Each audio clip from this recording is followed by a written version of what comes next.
Career സംബന്ധമായ കാര്യങ്ങൾക്ക് പല മാതാപിതാക്കളും കുട്ടികളും ഒക്കെ വിളിക്കുന്നുണ്ട്. എല്ലാവർക്കും ഒരു ലൈനിലുള്ള ഉത്തരവും അല്ലെങ്കിൽ പെട്ടെന്ന് ക്യാപ്സ്യൂളായിട്ടുള്ള ഒരു ആൻസറും ഒക്കെയാണ് എല്ലാവരും പ്രതീക്ഷിക്കുന്നത്. പക്ഷെ കരിയർ എന്ന് പറയുന്നത് നമ്മുടെ ജീവിതമാണ്, നമ്മുടെ ഭാവിയാണ്. ഒരുപാട് വർഷം നമ്മുടെ ജീവിതത്തെ സ്വാധീനിക്കാൻ പോകുന്ന ഒരു ഘടകമായതുകൊണ്ട് വളരെ സിമ്പിളായിട്ട് ഒരു വാക്കിലും ഒരു മിനിറ്റിലും ഒന്നും അതിന് ഉത്തരം പറയാനായിട്ട് സാധിക്കില്ല. അത്തരത്തിലൊക്കെ ആഗ്രഹമുള്ളവർക്ക് എന്താണ് ചെയ്യേണ്ടത്, എങ്ങനെയാണ് ഒരു കരിയർ ഗൈഡൻസ് എടുക്കേണ്ടത്, എന്തിനു വേണ്ടിയാണ് എടുക്കേണ്ടത്, അവിടെ ശ്രദ്ധിക്കേണ്ട കാര്യങ്ങൾ എന്തെല്ലാമാണ്, അതിനൊക്കെ കോമ്പീറ്റൻ്റ് ആയിട്ടുള്ളൊരു സ്ഥലത്ത് നിന്നാണോ നിങ്ങൾ ഗൈഡൻസ് എടുക്കുന്നത്, ഇതിനെക്കുറിച്ചൊക്കെ ഒന്ന് വിശദീകരിക്കാനാണ് ഈ വീഡിയോ. ഇൻസൈറ്റ് മിഷൻ 26 വർഷമായിട്ട് കരിയർ ഗൈഡൻസ് രംഗത്ത് നിൽക്കുന്ന ഒരു ഇൻസ്റ്റിറ്റ്യൂഷനാണ്. ഞങ്ങളുടെ ഒരു ഇത്രയും കാലത്തെ യാത്രയിൽ തിരിച്ചറിഞ്ഞ കുറച്ച് വിഷയങ്ങൾ ഞാൻ നിങ്ങളുമായിട്ട് ഇതിലൂടെ പങ്കുവയ്ക്കാം.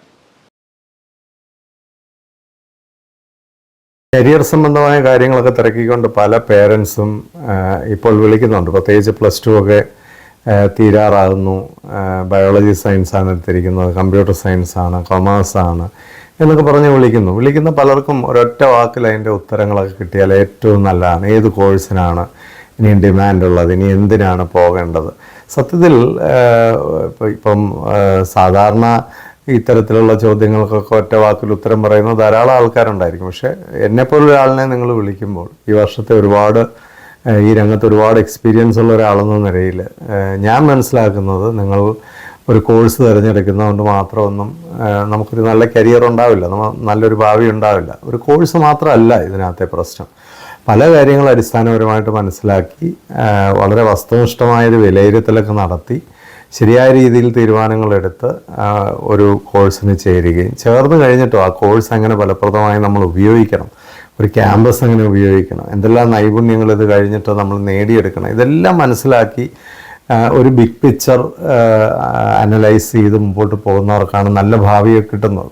അപ്പം പിന്നെ ഓരോരുത്തരുടെയും കഴിവും ഓരോരുത്തരുടെയും ടാലൻറ്റും ഒക്കെ ഡിഫറെൻ്റാണ്. ഇതെല്ലാം നമ്മൾ കൃത്യമായി മനസ്സിലാക്കിക്കൊണ്ട് വേണം അത്തരം തീരുമാനങ്ങളൊക്കെ എടുക്കണം. അതുകൊണ്ട് ഏതെങ്കിലും ഒരു ചോദ്യം ചോദിച്ചൊരു ഉത്തരം കണ്ടെത്തുക എന്നുള്ളതല്ല.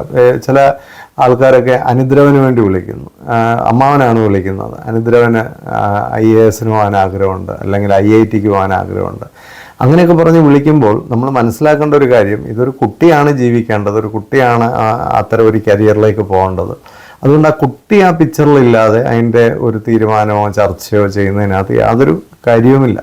അതുപോലെ കുട്ടികളുടെ ഭാവി കാര്യങ്ങൾ ആസൂത്രണം ചെയ്യുമ്പോൾ മാതാപിതാക്കളും ആ ഒരു പ്രക്രിയയിൽ പങ്കാളിത്തം എടുത്താൽ അതൊരു കൂട്ടുത്തരവാദിത്തോടുകൂടി നടക്കേണ്ട ഒരു കാര്യവുമാണ്. കാരണം കുട്ടിക്ക് മാത്രമായിട്ട് ഒരു രംഗത്ത് ഒരു തീരുമാനമെടുത്ത് മുമ്പോട്ട് പോകണമെങ്കിൽ തന്നെ മാതാപിതാക്കളുടെയും കൂടെ ഒരു അണ്ടർസ്റ്റാൻഡിങ് ഈ കാര്യത്തിലൊക്കെ ആവശ്യമാണ്. അതുകൊണ്ട് പ്രധാനമായും ചില കാര്യങ്ങൾ ഈ ഒരു വീഡിയോയിലൂടെ ചർച്ച ചെയ്യാൻ ആഗ്രഹിക്കുന്നു. ഒന്നാമത്, നമ്മൾ +2-ന് ഒരു കോഴ്സ് എടുക്കുമ്പോൾ തന്നെ ഒരു ഇൻഫോംഡ് കോഴ്സ് ആണ്, ഇൻഫോംഡ് ആയിട്ടാണ് എടുത്തതെന്ന് ഉറപ്പുവരുത്തുക.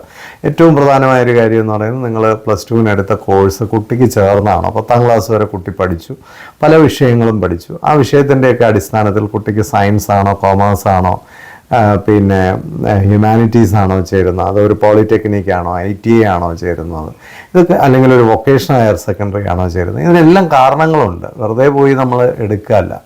ഇപ്പം സയൻസ് തന്നെ കണക്കില്ലാതെ എടുക്കുന്ന ധാരാളം കുട്ടികളുണ്ട്. പക്ഷേ അത് എല്ലാവർക്കും ഗുണം ചെയ്യില്ല. ഇപ്പോൾ ഒരു നേഴ്സിംഗ് പോലുള്ളൊരു കോഴ്സിന് പോകുന്നൊരു കുട്ടിക്ക് കണക്ക് അവോയ്ഡ് ചെയ്ത് പിന്നെ സയൻസ് പഠിച്ചാൽ കുഴപ്പമില്ല. പക്ഷേ കുറച്ചുകൂടെ ഹയർ ലെവലിലൊക്കെയുള്ള ഫാർമസിയോ അല്ലെങ്കിൽ മെഡിസിനോ ഒക്കെ പഠിക്കുന്ന കുട്ടികൾ കണക്ക് അവോയ്ഡ് ചെയ്ത് പോകുന്നത് അത്ര ബുദ്ധിപരമാണോ ഈ കാലഘട്ടത്തിൽ നിന്ന് ചിന്തിക്കണം. കാരണം ഈ ഡിജിറ്റൽ ടെക്നോളജിയും ഒക്കെ വരുന്ന ഒരു കാലഘട്ടത്തിൽ കണക്കിന് അതിൻ്റേതായ പ്രാധാന്യം ഈ പറയുന്ന എല്ലാ ഹയർ രംഗത്തും ഉണ്ട് എന്നുള്ളത് മനസ്സിലാക്കേണ്ടതാണ്.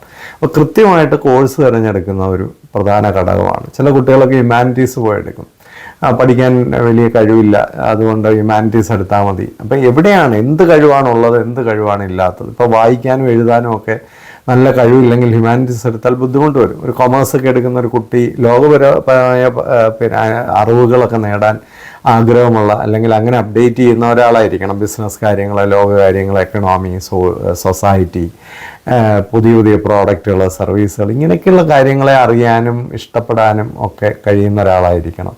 ഒരു അക്കൗണ്ടിങ് രംഗത്തേക്കൊക്കെ ഒരു ഫ്യൂച്ചർ ഉണ്ടാവണമെങ്കിൽ കുറച്ച് മാത്തമാറ്റിക്കൽ സ്കില്ല് ആവശ്യമാണ്. അപ്പോൾ ഓരോ കോഴ്സും എടുക്കുന്നതിന് അതിൻ്റേതായ വ്യക്തമായ റീസൺസ് ഉണ്ടായിരിക്കണം. പലപ്പോഴും നമ്മൾ ഇമോഷണലായിട്ടാണ് കോഴ്സുകളൊക്കെ തിരഞ്ഞെടുക്കുന്നത്. ഈ വൈകാരികമായിട്ട് എനിക്ക് ഡോക്ടറായേ പറ്റൂ. പല കുട്ടികളുമുണ്ട് സയൻസ് ഗ്രൂപ്പൊക്കെ എടുത്ത് പഠിക്കുന്നു, മെഡിസിൻ അല്ലാതെ വേറൊരു കാര്യത്തെപ്പറ്റി അവർക്ക് ചിന്തിക്കാൻ പോലും പറ്റുന്നില്ല. എന്നാൽ അതിനുള്ള കാലിബർ അവരുടെ ആ ഒരു പിന്നെ പഠനകാലത്ത് അവർക്ക് തെളിയിക്കാനും പറ്റുന്നില്ല. ഇങ്ങനെയുള്ള ഒരവസ്ഥയിൽ ധാരാളം കുട്ടികളുണ്ട്.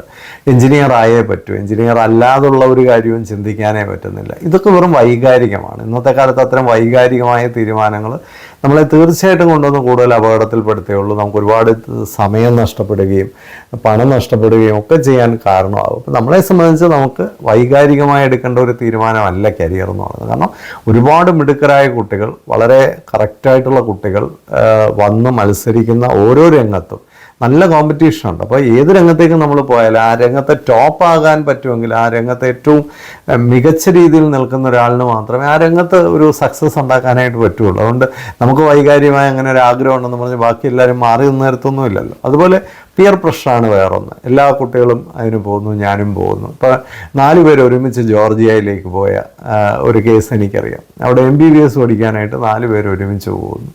അതിൽ ഒരാൾ അവിടെ ഒരു പിന്നെ ഡ്രഗുമായി ബന്ധപ്പെട്ടൊരു കേസിൽ തന്നെ പിടിക്കപ്പെട്ട് ജയിലിലായി. ഇതാണ് സംഭവം. ബാക്കി ഉള്ളവരുടെ കാര്യമൊന്നും പറയാതിരിക്കുകയാണ് നല്ലത്. അപ്പോൾ ഇങ്ങനെ പോകുന്ന ഒരു രീതി ശരിയല്ല. അല്ലെങ്കിൽ ചേട്ടൻ അങ്ങനെ പോയി, അല്ലെങ്കിൽ കസിൻസൊക്കെ അങ്ങനെ പോയി, ഞങ്ങളുടെ നാട്ടിൽ കുറച്ച് പേർ അങ്ങനെ പോയി. ആരെങ്കിലും പോയി ഒരു രംഗത്ത് വിജയിച്ചു എന്നുള്ളത് കൊണ്ട് നമുക്ക് വിജയിക്കാൻ കഴിയണമെന്നില്ല. കാരണം ഒരു വിജയത്തിന് വെറും ഒരു കോഴ്സോ ഒരു കോളേജോ മാത്രമല്ല കാരണം. അതിന് ചില നൈപുണ്യങ്ങൾ ആവശ്യമാണ്, ചില മനോഭാവം ആവശ്യമാണ്, ചില വ്യക്തിത്വം ആവശ്യമാണ്. അപ്പോൾ കൃത്യമായിരിക്കണം. ഒരു പിയർ പ്രഷർ കൊണ്ട് മാത്രം ഒന്നിൻ്റെയും പുറകിന് പോകരുത്.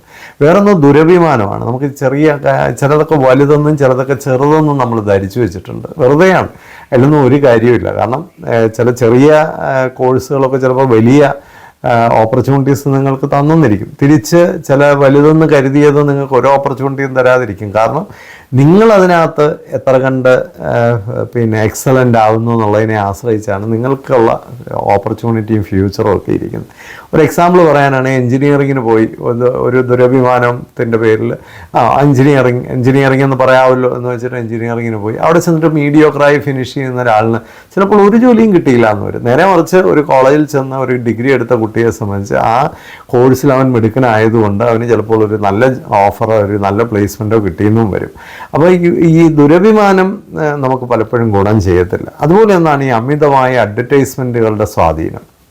അഡ്വർടൈസ്മെൻറ്റ് മാത്രമല്ല, നമ്മുടെ പത്രമാധ്യമമൊക്കെ കള്ള പ്രചരണങ്ങൾ വരെ പലതിനെക്കുറിച്ച് നടത്തുന്നുണ്ട്. കാരണം അവർ പിന്നെ ഈ പരസ്യങ്ങൾ വാങ്ങിച്ചിട്ട് ആ പരസ്യക്കാരെയൊക്കെ സന്തോഷിപ്പിക്കാനായിട്ട് പെയ്ഡായിട്ടുള്ള പല വാർത്തകളും കൊടുക്കുകയും, ഇപ്പം തന്നെ ഒരു യൂണിവേഴ്സിറ്റിയെ പറ്റി ഒരു പെയ്ഡ് വാർത്തയിട്ട് ആ യൂണിവേഴ്സിറ്റി എന്തോ വലിയ യൂണിവേഴ്സിറ്റി ആണെന്നുള്ള മട്ടിലാണ് അതിൻ്റെ ചർച്ചകളൊക്കെ നടക്കുന്നത്. ഒന്നുമില്ല, ഒരു സ്വകാര്യ യൂണിവേഴ്സിറ്റിയാണ്.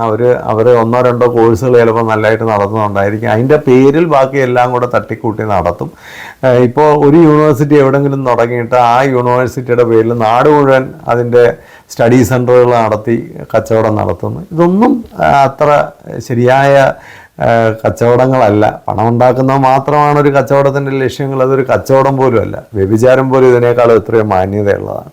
അപ്പം അതുകൊണ്ട് ഈ കുറേ പണം ഉണ്ടാക്കുന്ന കുറേ സ്ഥാപനങ്ങൾ വന്നിട്ട് അതിൻ്റെ അച്ചാരവും വാങ്ങിച്ച് പിന്നെ നാട്ടുകാരെ മുഴുവൻ പറ്റിക്കുന്ന പരിപാടികളൊക്കെ ഈ പത്രമാധ്യമങ്ങൾ ചെയ്യുന്നതൊക്കെ വലിയ ദ്രോഹമാണ്. പക്ഷെ എന്ത് ചെയ്യാനാണ്, അതിലൊക്കെ പെട്ടുപോകുന്ന ധാരാളം കുട്ടികളും മാതാപിതാക്കളും ഉണ്ട്. വളരെ സൂക്ഷിക്കണം. ഇതുപോലുള്ള ഫുൾ പേജ് അഡ്വർടൈസ്മെൻ്റ് ഒക്കെ കാണുമ്പോൾ ഒരു കാര്യം മനസ്സിലാക്കിക്കണം, അതൊരു അഗ്രസീവ് അഡ്വർടൈസ്മെൻ്റ് ആണ്. അത് പൊള്ളയായ സ്ഥാപനങ്ങളാണ് അത്തരം വലിയ അഡ്വർടൈസ്മെൻറ്റുകൾ കൊടുക്കുന്നത്. അതിൻ്റെ പുറകിലൊക്കെ വലിയ തട്ടിപ്പുണ്ടാകാൻ സാധ്യതയുണ്ട്. നിങ്ങൾ മനസ്സിലാക്കേണ്ട ഒരു കാര്യം, ലോകത്തെ വലിയ വലിയ സ്ഥാപനങ്ങൾ, തികച്ചും നിലവാരമുള്ള സ്ഥാപനങ്ങളൊന്നും ഒരു അഡ്വർടൈസ്മെൻറ്റേ കൊടുക്കേണ്ട കാര്യമില്ല. കാരണം മനുഷ്യനെ അവിടെ എത്തിക്കോളും.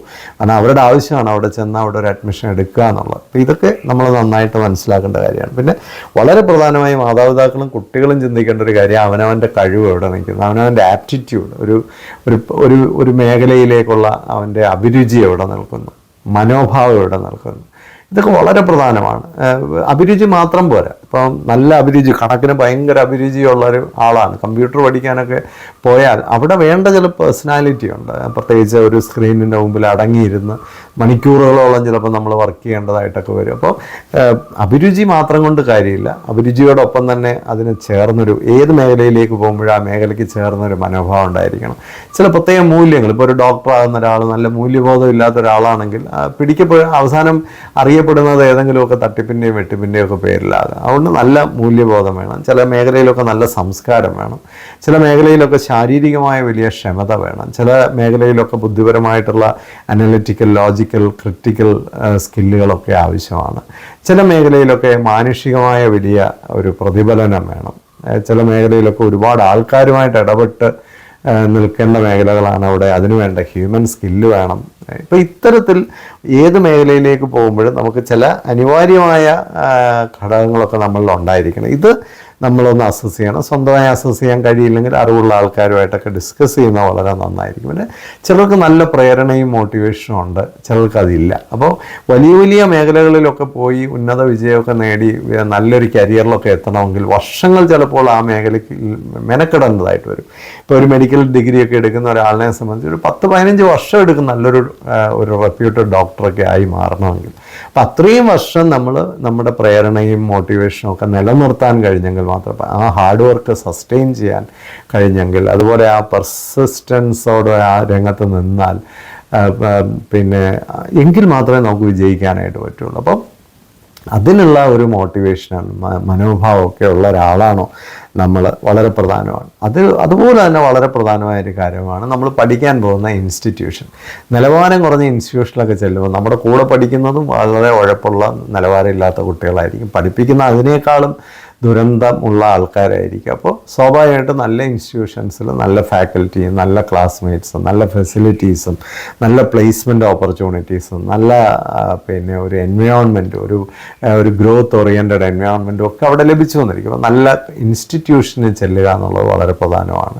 ചിലർ കോഴ്സ് മാത്രം നോക്കി ഓടും. അപ്പോൾ ആ ഇൻസ്റ്റിറ്റ്യൂഷനൊക്കെ ആയിരിക്കും അവിടെ കോംപ്രമൈസ് ചെയ്യുന്നത്. നാളെ വലിയ നഷ്ടങ്ങൾ ആ വിദ്യാർത്ഥിക്ക് ഉണ്ടാക്കിയെന്ന് വരും. അതുപോലെ പഠിക്കാൻ ചേർന്നുകൊണ്ടോ ഒരു കോഴ്സ് കിട്ടിയതുകൊണ്ടോ നല്ലൊരു കോളേജ് കിട്ടിയതുകൊണ്ടോ കാര്യമില്ല. ഫോക്കസ്ഡ് ആയിട്ടും ഡിസിപ്ലിൻഡ് ആയിട്ടും ഒരു സെൽഫ് കൺട്രോളോടും കൂടി നിന്നാലേ നമുക്ക് ഏതെങ്കിലും ഒരു രംഗത്ത് വിജയിക്കാൻ പറ്റുള്ളൂ. ഇത് വളരെ പ്രധാനമായൊരു കാര്യമാണ്. ഡിസിപ്ലിൻ ഇല്ലാത്ത കുട്ടികൾക്ക് ഒരു രംഗത്ത് ഒരു എക്സെപ്ഷണൽ ഒരു ഗ്രോത്തും ഡെവലപ്മെൻറ്റും ഉണ്ടാക്കാനായിട്ട് പറ്റില്ല. അപ്പം വളരെ ഫോക്കസ്ഡായി നിൽക്കണം. നമ്മൾ ഒരു കോളേജിൽ ചെന്നിട്ട് ഒരു പെൺകൊച്ചിൻ്റെ കൂടെ 24 മണിക്കൂർ ഇങ്ങനെ കറങ്ങി നടക്കുന്ന ധാരാളം കുട്ടികളെ ഞാൻ കണ്ടിട്ടുണ്ട്. അല്ലെങ്കിൽ ഒരാളുടെ കൂടെ ഇങ്ങനെ ഉൾട്ടായി ഇങ്ങനെ നടക്കുകയാണ്. ഇത് 10 പേര് ഒരുമിച്ച് നടന്നാൽ ഒന്നുമില്ല, കുറച്ച് വിവരമെങ്കിലും ഉണ്ടാകും. 10 പേരുടെ വിവരം പൂൾ ചെയ്യപ്പെടും. ഇത് ഒരാളുമായിട്ട് നടക്കുന്ന അങ്ങനെ 2 തെണ്ടികളുണ്ടാകും. ഇത് പല ഇൻസ്റ്റിറ്റ്യൂഷനിലും പലർക്കും പറ്റുന്ന അബദ്ധമാണ്.